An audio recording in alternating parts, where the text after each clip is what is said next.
Hey guys, and welcome to Velvet Hammer Fitness and our first ever Doc Talk. So we have committed to you since day one to deliver you serious workouts. We have committed to you since day one to help you uncomplicate your nutrition. And those things combined, we have committed will give you serious results. So one of our other promises to you was to make sure that you had the information that you needed, the truth you needed, to make informed decisions about your health. So that's where these Doc Talks come in. So today we are going to debunk the fallacy of the fat burning zone with our beloved professor, Dr. Terry Shepard from Marshall University. Now, my favorite accomplishment of his is that he has been a beloved mentor in my life. He has been teacher, boss, laboratory director, friend, and confidant, and for that I could not be more grateful. But some of his other wonderful accomplishments include he earned a PhD in exercise physiology with an emphasis in exercise biochemistry and metabolism from the University of Utah in 1987.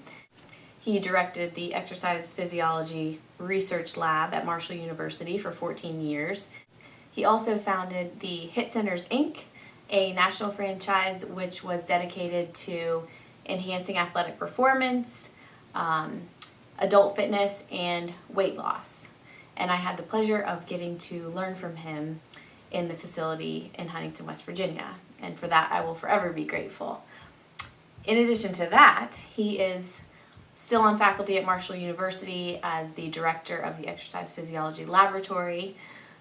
Still wears many, many hats in the teaching arena, still teaching exercise physiology and fitness evaluation and exercise leadership and prescription. So he is just a man of many talents and a wealth of knowledge, and I hope that you will be as enriched by him today as I have been blessed to be the years that I have known him. So without further ado, I am honored to introduce to you Dr. Terry Shepard. Hello, I'm Dr. Shepard. I'm the exercise physiologist here at Marshall University, and we are in the exercise physiology laboratory. We do research here on metabolism, and one of the questions that I often get asked is what substrate or what the person is using for energy at different intensities of exercise. Many of you probably in fitness centers have seen charts on the wall indicating that at very low heart rates you would be working in a fat burning zone. So what is this fat burning zone? Are those charts any good? Do you actually burn more fat by working at a lower intensity and a very low heart rate? If so, one of the trade-offs of that is that you are probably working at such a low intensity that you are not gaining any fitness because of a lack of biological adaptation, because the exercise is too easy. So first thing we're going to do here is I'd like to talk to you about the fat burning zone concept, how it is calculated, and the erroneous indications that those charts give you at your local fitness center, and then because they are not having you exercise at the appropriate intensity, I would like to go ahead and explain to you how to do your own calculations in order to burn the highest amount of fat for energy during any given exercise. So let's go ahead and start that. I'm going to transfer to my office and we're going to look at a PowerPoint and discuss those issues.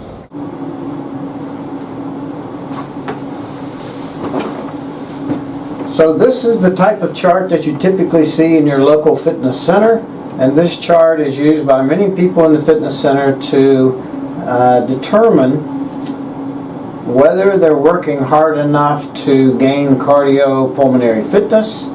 And there's another zone here in the yellow that indicates that if you are working at heart rates in this zone, then you would be burning high amounts of fat during that particular exercise.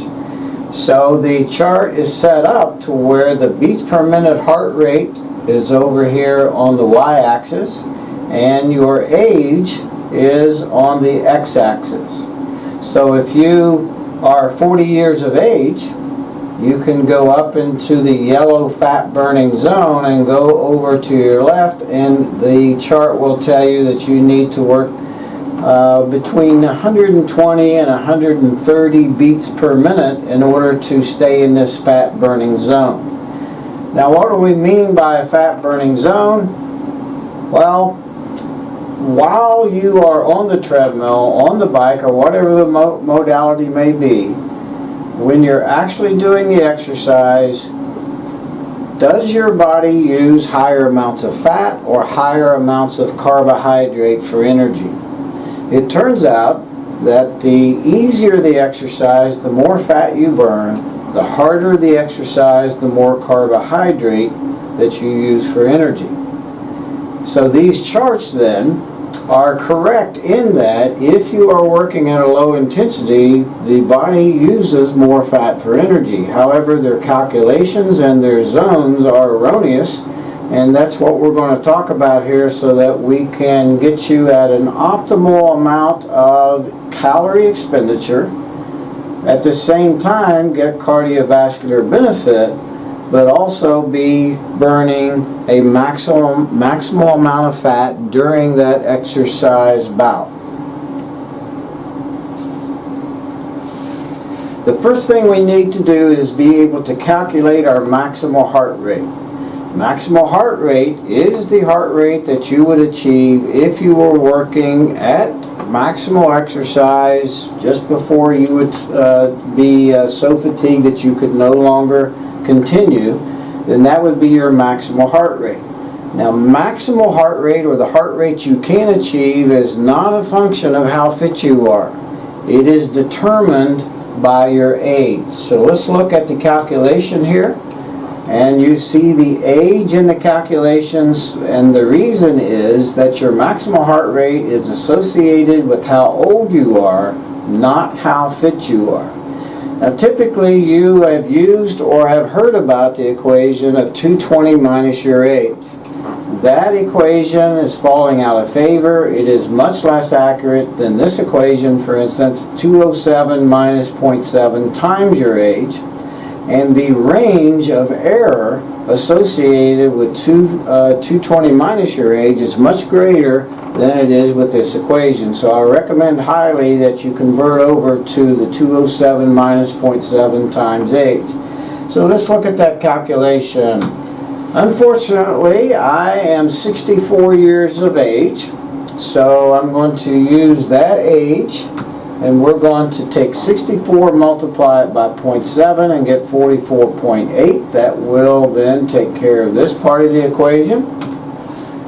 Then we're going to take that and subtract it from 207, and that's going to give us a maximal predicted heart rate of 162 beats per minute. So that's how you calculate your maximal heart rate. And remember, how fast your heart is able to go is not changed as a result of you getting fit. It only changes as a result of you getting older. So if we were to put my maximal heart rate on this chart, then we would see that 162 is where this white line is. Now, if we look at for my age of 64 and go up to the fat burning zone right here, you would see that I would be working at a very low heart rate, about 105 beats per minute. And that 105 beats per minute, this heart rate here is only about 64% of my max heart rate. So here's my age, 64. Go up the chart to the fat burning zone, go over to the left to the y-axis, and you will see that I'm in the fat burning zone at about 105 beats per minute.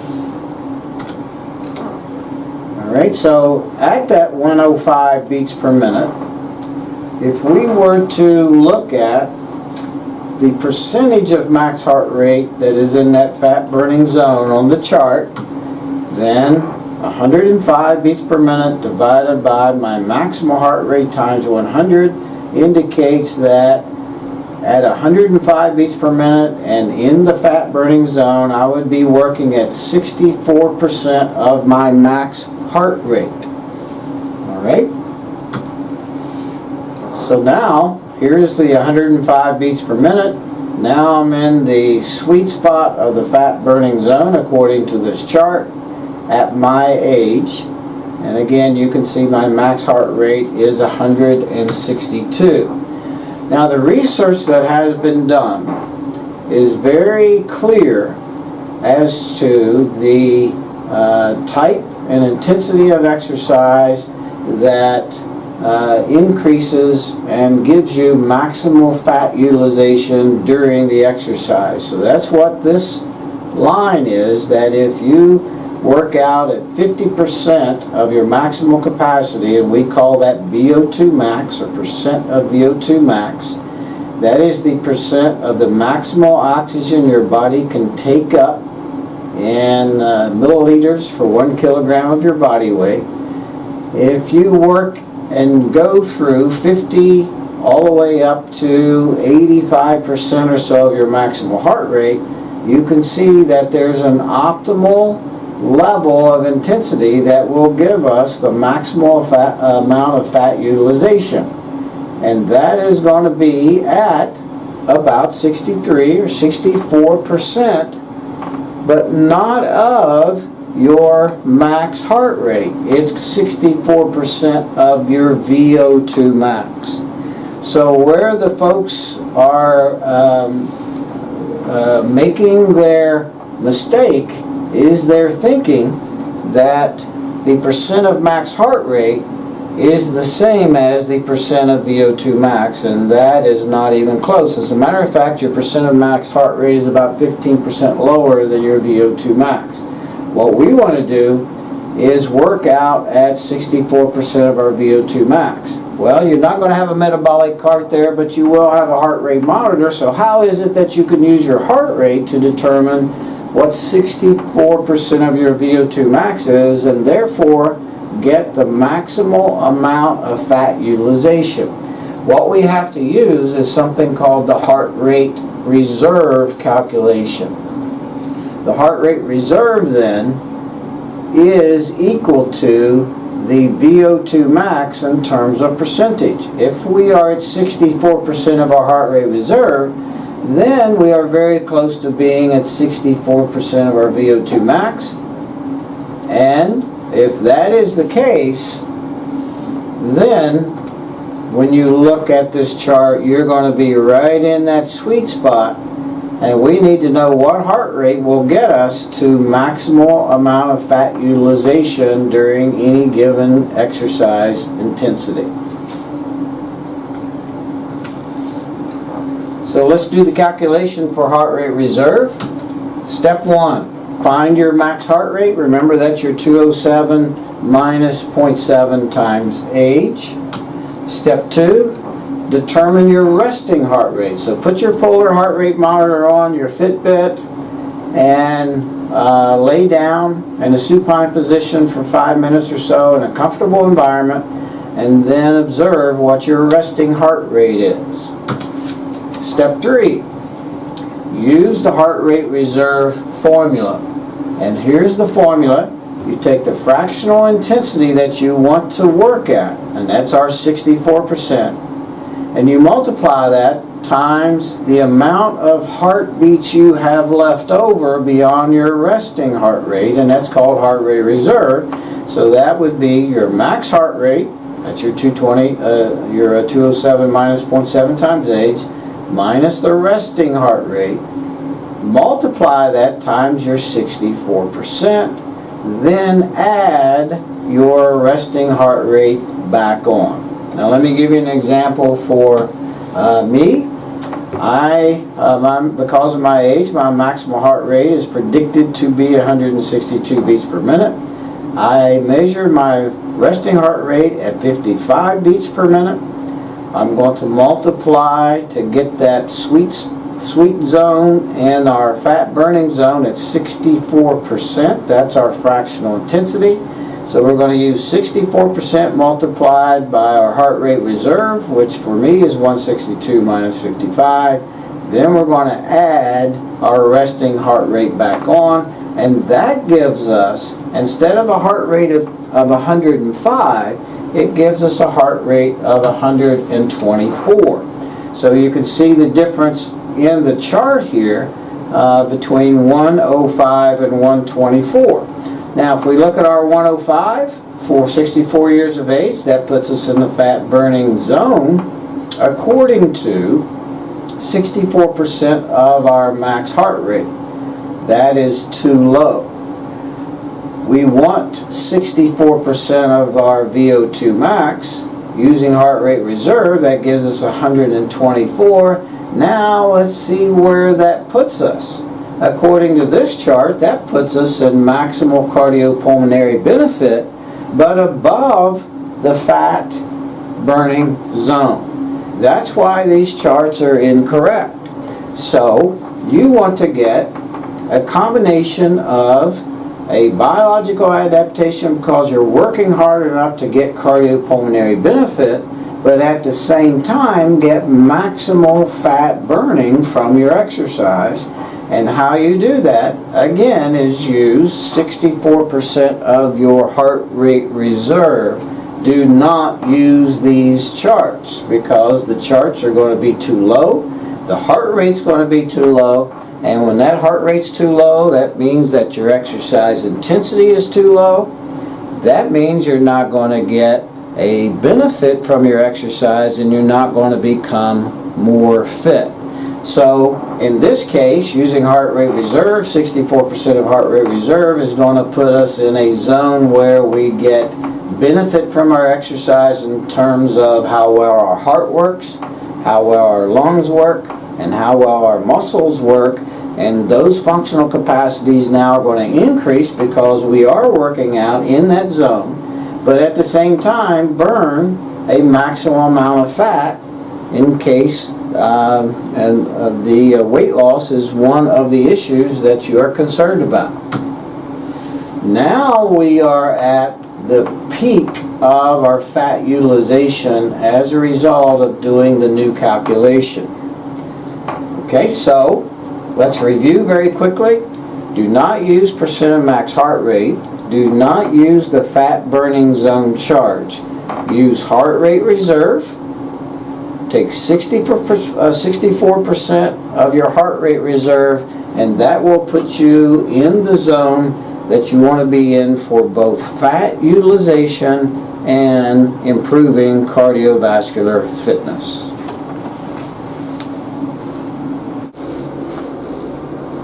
So finishing up our discussion about the fallacy, the fat burning zone, I would like to talk with you just a little bit further about how the body understands and makes decisions about what substrate you'll be using for energy.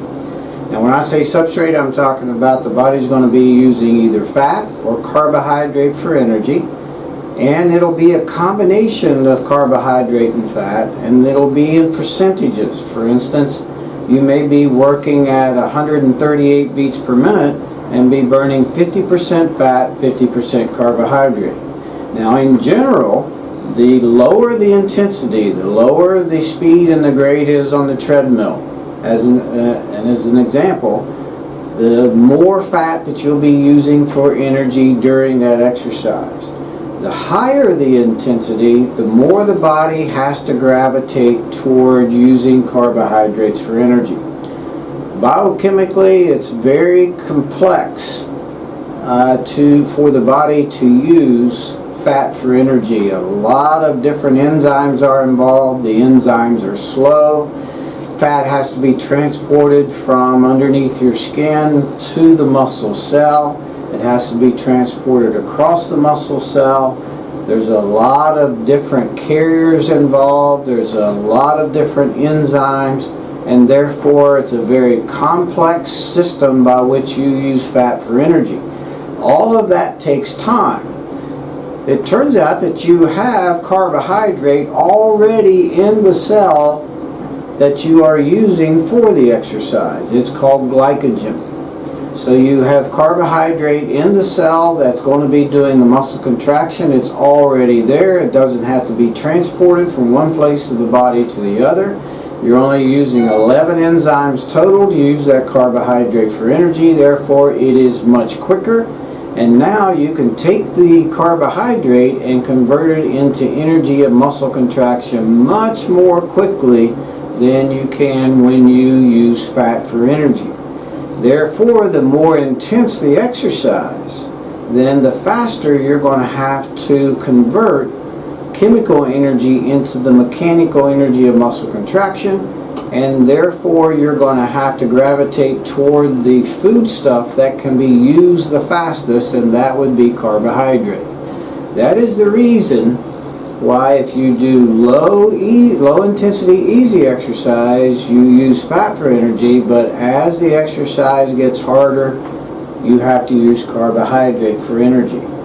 Now, the misconception about this is that if you do high intensity exercise, you won't lose weight because you're not using very much fat for energy. And that is totally incorrect. What causes you to lose weight is you are tilting the thermodynamic equation by expending more energy than you're taking in. And if you expend that energy with high intensity exercise and use carbohydrate for energy to do that, you're still expending high amounts of calories, and therefore you will still lose weight. Eventually, all of that weight will come from fat, because what happens is the body is using fat for energy to replenish the carbohydrates that you've been using during the exercise. Secondly, the amount of fat that you would lose during one exercise bout is so small, it is very little amount of weight in fat weight is lost in any given one workout. So, across an entire month of working out every day for an entire month, the amount of fat weight that you're going to lose is going to be determined by the caloric deficit as a result of the exercise, independent of whether that exercise is low intensity or high intensity. Therefore, if you do low intensity and you're in this so-called fat burning zone, then you will not get as fit. If you do high intensity, you will still eventually lose your weight in the form of fat weight, but you gain the cardiorespiratory fitness that you want to achieve. Therefore, my recommendation is do higher intensity exercise, higher heart rates. Don't worry about what you're using for energy during the exercise, because that in a shorter period of time you will be expending more calories at a higher intensity, and eventually that is going to culminate into fat weight loss anyway. I hope this helps. I hope it clears up some of the misconceptions out there, and maybe allow you to understand a little more about what I call the fallacy of the fat burning zone. So this is Dr. Shepard at Marshall University and the Marshall University Exercise Physiology Research Laboratory, and it's been good to be with you, and I hope this helps.